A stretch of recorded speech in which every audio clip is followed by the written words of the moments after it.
All right, sorry about that. I had to take a quick pause because my son had a question. His friends are outside playing, so he wanted to see if we could watch something, and basically said like, no, he can do something else around the house. But anyways, with that, what we did is we took all the emails out and moved those to where we would email those people with automation, and the ones that did not have emails, they were just not going to be contacted, at least for now. And so we put them into two different spreadsheets, and then we broke up our emailing strategy. And this is what we did. We ended up using a third-party emailing software called Mailshake. Okay, so it's mail and then shake. It's like a milkshake. So think milkshake, but it's Mailshake. Mailshake.com. And so we use a third-party emailing software. The reason we did this because it's cold email, and it's very hard to get good open rates with cold email going from your current server. Okay, especially if you're sending a lot of cold email from your current server, it's kind of like it's like a big no-no to do. And so what we ended up doing was we were using, I guess best way to explain this is using Mailshake to send out weekly emails to a list that was coming from our sourcing person. His name is Brandon, and we would take, say, like, let's say Tennessee, for instance. Okay, we would take Tennessee, and we would take all the top cities in Tennessee that we needed coverage, or we just wanted to get more people in there. And then what we would do is, and we had to warm up that server. So we would send like 100 emails on day one. And then maybe the next day we would send like 150 emails. And then the next day we'd send out 200 emails. And then the next day 250 emails. And so it got to a point where we were sending out roughly 1,000 emails per day. Okay, and you're like, wait, what? Yes, we were sending out 1,000 emails per day. And so, I mean, this is how it was mapped out. So I wrote out on just like a Google Doc 6 emails, and each one was for each week. So email 1 was week 1, email 2 was week 2, email 3 was week 3. Each of the emails had a very simple call to action: schedule a time on the calendar link for Brandon. So we put a calendar link in there for him, and so they would then correspond with his Outlook email address, and so he would have people show up. And so essentially what would happen from there is that once he had we had all those emails and we had everything connected correctly, we uploaded the emails into that system, and they were going to go out once a week. And then I would label everything to Tennessee, and it would be all the contractors I found that were from Tennessee. So I would just basically take that spreadsheet, and the best way I can explain this is I say, okay, I'm going to sort this by the state of Tennessee, and this is going to be a spreadsheet for just Tennessee, and that's what it is. And then from there, I would then just take all those emails and put it into Mailshake. And then I would say, okay, send out 100 emails today. And then the next day, I would go back to Tennessee and I would send out 150 emails. And so that would be 250 emails in 2 days. And the next day, I would send out 200 emails, and that would be 450 emails in 3 days. And I would continue doing that. And then once everyone got their first email, then we would start email 2 the following week. And so they would be put on a sequence. Okay, does that make sense? So these would be automated emails going out once a week. So once someone got an email on Monday, a week from Monday, they would get the second email. A week from Monday, they get the third email automatically. And by the time we were sending out more emails, like up to 1,000, we were having a lot of automated emails go out into what we would call like a workflow.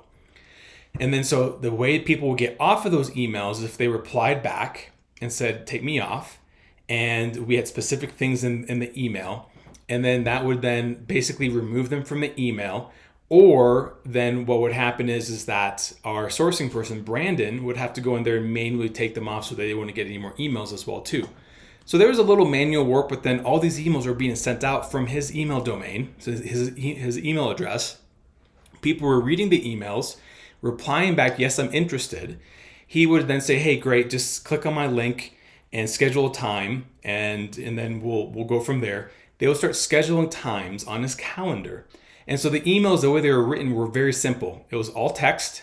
It was like 2 or 3 sentences, very short, and just basically to the point. And the subject lines were like, hey, do you get a second?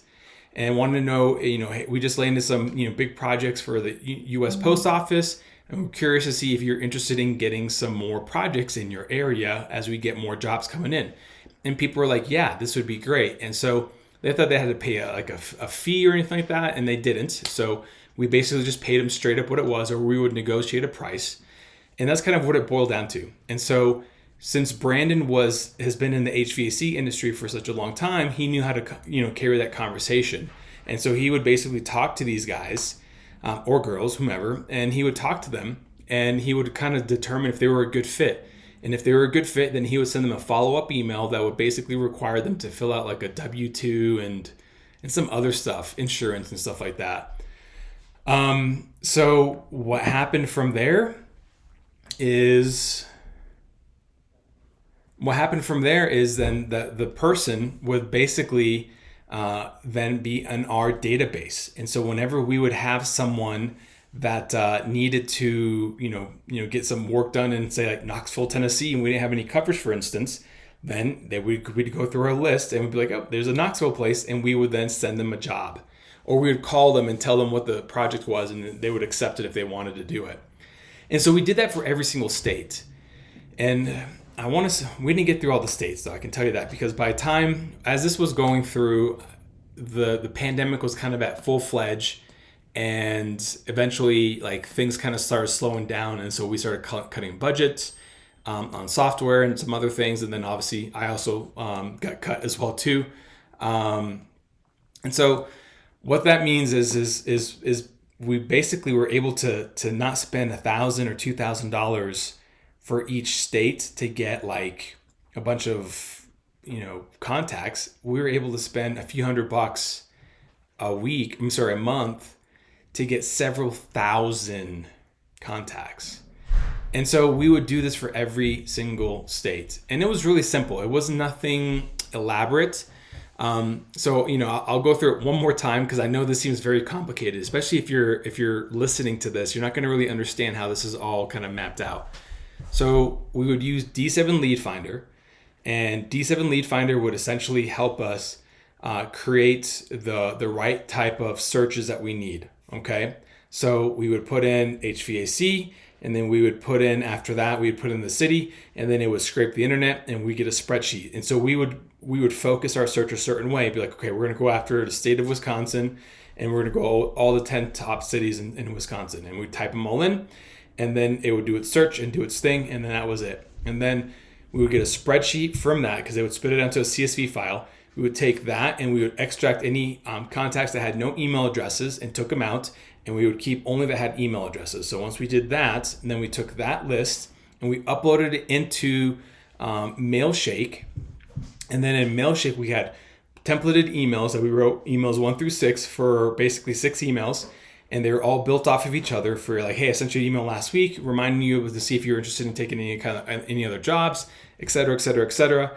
And we did that for 6 weeks. Or maybe 5 weeks, I don't remember, but we did that. And then we would then slowly send out multiple emails per day. So we would start off with 100 cold emails, and then 150 cold emails. And Mailshake actually recommends that you do this, because you're sending emails through a cold server.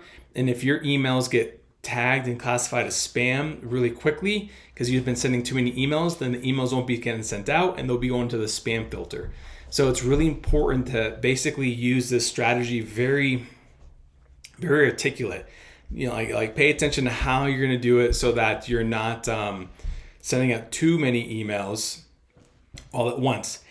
And then so they were all in a sequence. So if I started someone to get emails on a Tuesday, then every Tuesday they would get another email following up from the previous Tuesday. If someone was getting emails on a Friday, then every Friday they would get them. And so I would be looking to see how many emails were being sent out in a day. And then once we started tapering down from most of our emails for say a certain location, then we would start a new state. And I would tell my team, hey guys, we're now going to start going after New Mexico. All right. And these are the cities that we're going to be going after in New Mexico. So we're going to be building this up. So I'll let the team know. And then we would have automated emails coming out. And then, lo and behold, we start getting more emails from New Mexico.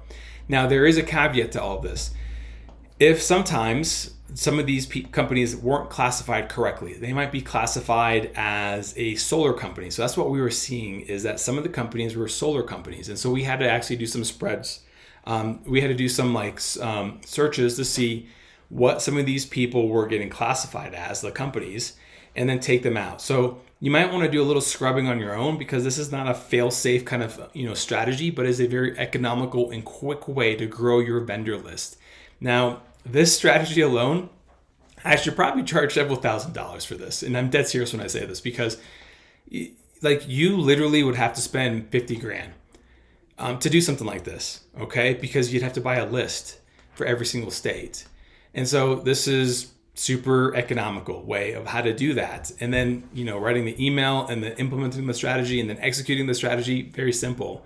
It's just, you have to have the mindset to do this. But like I said, there are caveats to this where you'll have some cities that have duplicate contacts because the cities are so close. You'll have some that are not the right contacts. Okay, like they're probably classified as a wrong business, and so you don't know why they're classified like that. But there's some, it's not perfect. It's not fail safe, right? And the reason this works so well is because it scrapes all the internet. And so this system will find companies that are on the 5th, 6th, 20th page of Google, or in a directory, or the guy that basically doesn't care about the internet, but somehow something was somewhere in a directory and they found his business. And this D7 lead finder will scrape all that and find those kind of businesses. And this is exactly what we'll be using to implement to grow our vendor list for WrapMate, because we have the same kind of model where we have vehicle installation shops for wraps, where we need more contractors in certain locations. And so we have a strategy that we'll be mapping out very similar to this to grow our vendor list. So that's pretty much it. And the best thing about this is that in probably about 3, maybe 4 months, you can take your vendor list from say a handful to several thousand. Okay. And that's the part where it's beautiful about that, is that you can expand this a lot quicker than you expected.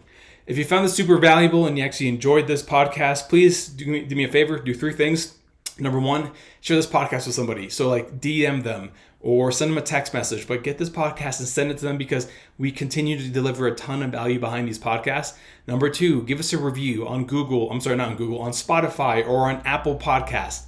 All right. And then number 3, follow me on LinkedIn. Connect with me on there. All right. So I'm on linkedin.com/in/Javier Lozano Jr. I've got people that are always messaging me and asking me about different things. And so I would love to actually help you out. And if there's topics that you're interested in listening about or learning more about, or what my takes are, then ask me. Someone was asking me about HubSpot blogging. And so I gave him some answers. And so ironically, he hasn't listened to one of the episodes because it hasn't been launched yet. But I'm happy to help out, if I have the time to answer. If I don't answer you guys quickly, it's because I'm swamped, because I have a full-time job and I also do this kind of, project on the side, and I take on some side projects here and there as well too. So again, if you guys are interested in those sort of things, just, let me know. And if you have any topics that you want me to kind of talk about, definitely, let me know as well too, because I'd love to talk about them. Thanks a lot and have a wonderful day.